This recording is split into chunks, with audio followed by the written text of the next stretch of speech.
As the weather gets warmer, the city is anticipating that there will be an increase in encampments. And so today, city officials giving an update on their approach to the situation. They say that there has been significant progress in terms of moving people from encampments to shelters or more permanent housing. The ultimate goal, of course, with their strategy is to have effective programs in place instead of turning to enforcement.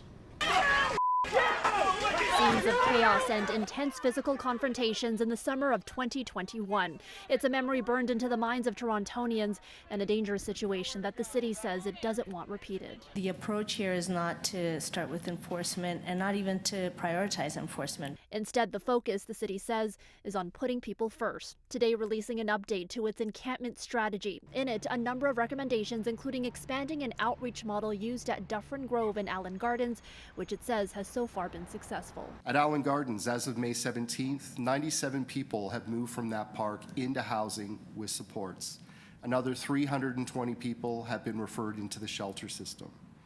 We are now down to about nine encampments from a high of 84 in July of last year. That model includes having mental health and primary care supports visit on a scheduled basis, having case managers dedicated to coming up with housing plans, and deploying a trailer on site which staff can work out of 7 days a week. But the report does not rule out enforcement completely. If there's an immediate threat to a person or to people around them, that there would be a situation where I can see some kind of enforcement being necessary. You know, there's not a right to live in a park or in a public space, and our expectation is folks are working with us or we're bringing them the supports that they need to connect with to make that move into housing. The pressure on the shelter system in Toronto continues amid housing affordability and mental health crises.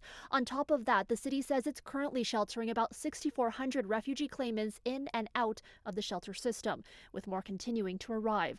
Last year, City Council declared homelessness an emergency in Toronto. What is desperately needed is a coordinated regional response to this issue and the establishment of a regional reception center, something that City Council has long asked for, as well as our community partners. Now, there are 13 recommendations in this report, including requesting additional funding from the province and the feds.